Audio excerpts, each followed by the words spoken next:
2020 में आपकी लाइफ में क्या चेंज आया? इफ यू फील कि यार सब कुछ ऊपर नीचे हो गया, तो ऐसा सोचने वाले आप अकेले नहीं हो। मुझे लगता है दुनिया का हर इंसान ऐसा ही महसूस कर रहा होगा। कोविड 19 ने सबके घरों को दफ्तर बना दिया, डिनर डेट्स को वीडियो चैट्स में बदल दिया, जिम, थिएटर, सोशल गैदरिंग्स की सारी जगहों को बंद कर दिया। लेकिन ये तो वो है जो हमें सिर्फ ऊपर ऊपर से नजर आ रहा है। आपने कभी ये सोचा है कि इस पूरे पैंडेमिक का जो लॉन्ग टर्म इम्पैक्ट है वो क्या होने वाला है? हमारा जो इकोनॉमिक लैंडस्केप है वो कैसे बदलने वाला है? टेक कंपनीज के साथ क्या होने वाला है? डिलीवरी कंपनीज के साथ क्या होने वाला है? हॉस्पिटैलिटी, एजुकेशन, इन सेक्टर्स में क्या होने वाला है, या फिर उस सेक्टर में जिससे कि आप जुड़े हैं? आज के एपिसोड में मैं आपके सामने कुछ व्यू पॉइंट्स रखना चाहती हूं टू असेस कि पैंडेमिक की सिचुएशन इकोनॉमिक पर्सपेक्टिव से बुरी है या अच्छी। अगर आप एक इन्वेस्टर हैं जो सॉलिड फाइनेंशियल एडवाइस ढूंढ रहे हैं, एक एंटरप्रेन्योर हैं जो कि इस अनस्टेबल बिजनेस एनवायरनमेंट को समझना चाहते हैं, या फिर एक आम इंसान जो ये सोच रहा है कि पैंडेमिक के बाद की दुनिया कैसी होने वाली है, तो आज का ये एपिसोड है आपके लिए। दोस्तों, मैं हूं Nidhi, welcome back to the channel. और जब मैं फरवरी 2020 के बारे में सोचती हूं तो मुझे याद आता है कि मैं कैसे ऑफिस जाती थी, शॉपिंग करती थी, रैंडम प्लान्स बनाकर दोस्तों से मिलती थी, मूवीज देखती थी। उस समय ऐसा लग रहा था ना कि कोरोना वायरस कोई छोटी मोटी सी चीज है जो आज आई है कल चली जाएगी। फिर मार्च में कोरोना सारी दुनिया में फैल गया। Italy, Spain, Japan, of course India, हर जगह से कोविड के डेथ रिलेटेड खबरें सामने आने लगी। School, shopping malls, offices, public spaces सब बंद कर दिए गए। तब समझ आया कि कोविड 19 का जो पैंडेमिक है ये कोई छोटा मोटा नहीं बल्कि इतिहास में दर्ज होने वाला एपिसोड है। गवर्नमेंट ने नए सेफ्टी रूल्स बना दिए, लोगों को बोला कि आप मास्क पहनो, सोशल डिस्टेंस मेंटेन करो, बार बार अपने हाथ सैनिटाइज करो, जो भी काम ऑफलाइन हो रहा है उसे ऑनलाइन करो। और जब तक हम इस न्यू नॉर्मल को एक्सेप्ट करते, इतनी देर में तो इकोनॉमी में आने वाले चेंजेस टर्बो चार्ज हो रहे थे, सुपरसोनिक स्पीड से आगे बढ़ रहे थे। अब ई कॉमर्स का ही एग्जाम्पल आप ले लो। पिछले 2 साल में ये इंडस्ट्री एक कांस्टेंट स्पीड से ग्रो कर रही थी, लेकिन कोविड की वजह से पूरा रिटेल ऑनलाइन आ गया, इंक्लूडिंग स्मॉल रिटेलर्स। लॉकडाउन के 8 हफ्ते में रिटेल के जो रेवेन्यूज हैं वो ऑलमोस्ट डबल हो गए। Same upward trend tech industry में भी देखा गया, जैसे कि पैंडेमिक से पहले स्कूल्स और यूनिवर्सिटीज धीरे धीरे ऑनलाइन की तरफ जा रही थी, लेकिन पैंडेमिक में कुछ ही हफ्तों में किंडरगार्टन से लेके यूनिवर्सिटी तक सारी क्लासेस ऑनलाइन हो गई। कम्युनिकेशन के जो टूल्स हैं उनके स्टॉक प्राइसेस आसमान छूने लगे। नेटफ्लिक्स, शॉपिफाई, ग्रोसरी डिलीवरी, ऐसी कंपनीज जिनके लिए लोगों का घर पे रहना अच्छा था, दे डिड वेरी वेल। लेकिन जहां एक सेगमेंट ने कंप्लीटली ऑनलाइन ट्रांजिट कर लिया, वहीं दूसरी तरफ बहुत से लोग पीछे रह गए। ऑफलाइन बिजनेसेस में अनएम्प्लॉयमेंट हर दिन बढ़ने लगी, तो जो इंडस्ट्रीज पहले से ही मुश्किल में थी उनमें और ज्यादा प्रॉब्लम्स आने लगी। जो लो इनकम फैमिलीज हैं उनमें as compare to well to do families 2 गुना ज्यादा ले ऑफ्स हुए हैं। मतलब पैंडेमिक एक और उसके असर अनेक, जिसकी वजह से जो अमीर और गरीब के बीच की दूरी है ना, वो फर्क और ज्यादा बढ़ गया। लोग कहते हैं कि पैंडेमिक ने सबका भट्टा बिठा दिया, लोगों को बैंकरप्ट कर दिया, कंपनीज ठप हो गई। लेकिन अगर कंपनीज बंद हो रही थी तो फिर स्टॉक मार्केट में उछाल कैसे आ रहा था? देखा जाए तो पैंडेमिक के चलते जो कंपनीज बंद हुई हैं वो ऑलरेडी फाइनेंशियली स्लगिश थी, यानी कि फाइनेंशियली वीक थी। और 2020 का साल स्टॉक मार्केट इन्वेस्टर्स के लिए बहुत ही बढ़िया रहा, क्योंकि कुछ फर्म्स ने पैंडेमिक के दौरान बहुत ही बढ़िया परफॉर्म किया। जहां एक तरफ छोटी कंपनीज बंद हो रही थी, वहीं जो बड़ी बड़ी कंपनीज हैं वो ग्रो हो रही थी। फॉर एग्जाम्पल अमेजॉन, जुलाई 2020 में इनके stocks they were up by 67%। Tesla even better, जिनके स्टॉक्स ऊपर गए बाय 242%। तो जो कंपनीज ऑलरेडी वेल पोजिशन थी उनके लिए तो पैंडेमिक एक वरदान साबित हुआ। But what was the reason कि कुछ कंपनीज बिलियंस कमा रही थी और कुछ कंपनीज ठप हो रही थी? मैंने अपनी रिसर्च से यह समझा है कि जो मार्केट है वो हमेशा बैलेंस स्ट्राइक करने की कोशिश करती है। जब एक सेक्टर डूबने लगता है तो जो इन्वेस्टर्स हैं वो अपना पैसा वहां से निकालकर किसी सेफ सेक्टर में इन्वेस्ट करने लगते हैं। जैसे कि ऑलमोस्ट हर आईटी कंपनी के स्टॉक्स के प्राइसेस बढ़े हैं, लेकिन हॉस्पिटैलिटी में, टूरिज्म में, इन सेक्टर्स में क्या हुआ? जैसे ही गवर्नमेंट ने सेफ्टी के लिए होटल्स, बार, रेस्टोरेंट्स ये सब बंद करने शुरू कर दिए, इस सेक्टर के स्टॉक्स ड्रॉप्ड बाय 50 to 57%।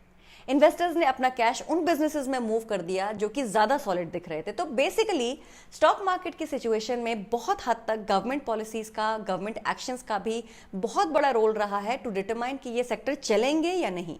जैसे एयरलाइंस को तो बिल्कुल कोलैप्स हो जाना चाहिए था because there was no air travel during the pandemic time, लेकिन गवर्नमेंट ने इस सेक्टर को एसेंशियल सर्विस की तरह देखा और इसलिए इन्हें काफी हेवी बेल आउट्स मिले because of which they could survive the pandemic time. जैसे कि अप्रैल 2020 में यूएस गवर्नमेंट ने एयरलाइन इंडस्ट्री को $25 बिलियन दिए ताकि वो बचे रहें। मार्च और जुलाई 2020 के बीच कोविड-19 से दुनिया भर में करीब 5 लाख लोगों की डेथ हो गई। लेकिन जहां एक तरफ लोग घबरा रहे थे, शोक मना रहे थे, वहीं दूसरी तरफ इन 5 महीनों में हर दिन हर पल जो टेक कंपनीज हैं उनमें बूम आ रहा था। सो मच सो कि दुनिया की जो 9 मेजर टेक कंपनीज हैं उनकी मार्केट वैल्यू इंक्रीज हुई बाय ऑलमोस्ट $2 ट्रिलियन, जिनमें से मेजर विनर्स थे Amazon, Facebook, Google, Apple and Microsoft. In fact Amazon ने तो कई और वर्टिकल्स भी शुरू कर दिए including tech support, medical infrastructure and I am sure कि जेफ बेजोस यहां पे रुकने वाले नहीं हैं। Amazon के पास तो इतना ज्यादा कस्टमर डेटा है कि वो जिस डायरेक्शन में चाहे वहां एक्सपैंड कर सकते हैं। इनफैक्ट एप्पल जो अपने फ्लैगशिप हार्डवेयर आईफोन के लिए जाने जाते हैं, they are also getting into media, games, iCloud, Apple Music, Apple TV and who knows what else। तो बेसिकली कोरोना वायरस ने टेक कंपनीज के एक्सपेंशन का रास्ता क्लियर कर दिया। शुरू में लगता था कि कोरोना वायरस उनके लिए खतरा है जिनकी इम्यूनिटी वीक है, जो पहले से ही बीमार हैं। लेकिन अब लग रहा है कि कोरोना वायरस सिर्फ लोगों के लिए नहीं, हर उस देश के लिए एक खतरा है जहां पुअर गवर्नेंस है, जहां सिविक ड्यूटीज को लोग डिसरिगार्ड करते हैं और जहां इकोनॉमिक सिस्टम सिर्फ अमीरों को फेवर करता है। Most of the politicians globally essential medical expenses को कट आउट करके डिफेंस पर खर्चा करते हैं, which is the obvious protection against external threat. लेकिन इन सिचुएशंस लाइक दीज जहां दुश्मन घर के अंदर ऑलरेडी आ चुका है, वहां पर कुछ ना कुछ चेंज करने की डेफिनेटली जरूरत है। तो पैंडेमिक अच्छा है या बुरा, ये तो वही बता सकते हैं जो इसका असली इंपैक्ट झेल रहे हैं। इकोनॉमिकली देखा जाए तो IT, tech companies, stock market investors, इन सब की तो बल्ले बल्ले हो गई। वहीं दूसरी तरफ कस्टमर फेसिंग बिजनेसेस जैसे कि hospitality, tourism, events, they are suffering heavily. तो कोरोना वायरस ने दुनिया को पूरी तरह से बदला नहीं है, बल्कि इसने बहुत सारे ट्रेंड्स जो ऑलरेडी धीरे धीरे एक्सेलरेट हो रहे थे उनको और स्पीड अप कर दिया। लॉकडाउन ने ट्रेडिशनल और वीक बिजनेसेस को डिस्ट्रॉय किया है और साथ ही साथ स्ट्रॉन्ग टेक फर्म्स को बहुत बड़ा बूस्ट भी दिया है। बल्कि इस वायरस ने एजुकेशन सिस्टम और यूनिवर्सिटीज को भी पुश दिया है to adopt to new systems and get more innovative.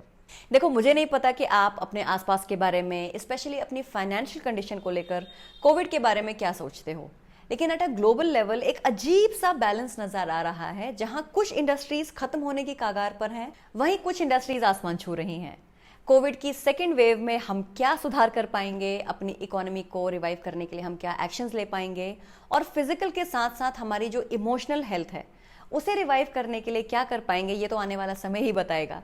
लेकिन एक बात पक्की है कि 2020 में हम जिस दुनिया में रहते थे उस दुनिया में वापस जाना आसान बिल्कुल नहीं होगा। वायरस ने कई कंट्रीज को बहुत स्ट्रांगली इंपैक्ट किया है, लेकिन by taking a positive approach and by looking at what other nations are doing better, we can not only save lives but we can also reset the economy. Covid situation के बारे में जो knowledge मैंने आज आपसे share करी वो मुझे मिली है स्कॉट गैलोवे की किताब से, जिसका नाम है post from crisis to opportunity. अगर आप इस वायरस के बियॉन्ड द ऑब्वियस इंपैक्ट्स के बारे में और नजदीक से जानना चाहते हैं तो इस किताब को जरूर पढ़िए। ये किताब कई जगह आपको उम्मीद देगी और कई जगह आपको उस एंगल से सोचने के लिए मजबूर करेगी जो शायद कभी आपके दिमाग में आए भी ना हो। तो कोविड सिचुएशन के लार्जर इंपैक्ट को समझने के लिए इस किताब को पढ़ने का टाइम निकालिए। And to get your copy of the book, don't forget to visit www.rajatbookcorner.com. Also, if you are interested in the knowledge of business and sales, then do check out my other channel, Sales Magnet Weekly. Link मैं description box में दे रही हूँ। तो दोस्तों, आज के लिए बस इतना ही। मुझे उम्मीद है कि इस बुक समरी ने आपको कोविड सिचुएशन को ग्लोबल लेवल पर इवैल्यूएट करने का मौका जरूर दिया होगा। अगर आपको ये एपिसोड पसंद आया तो इसे लाइक कीजिए, चैनल को सब्सक्राइब कीजिए और ये एपिसोड अपने उन फैमिली मेंबर्स और फ्रेंड्स से जरूर शेयर कीजिए जिनके दिमाग में कोविड को लेकर हमेशा एक थ्रेट वाली फीलिंग, एक स्ट्रेस की फीलिंग बनी रहती है। तो मिलते हैं अगले हफ्ते एक नई किताब के साथ। तब तक किसी स्टार्टअप में इन्वेस्ट करने से पहले उसकी पोस्ट कोविड इकोनॉमिक स्ट्रेंथ को इवैल्यूएट करना मत भूलिए और सपने देखना बिल्कुल मत छोड़िए।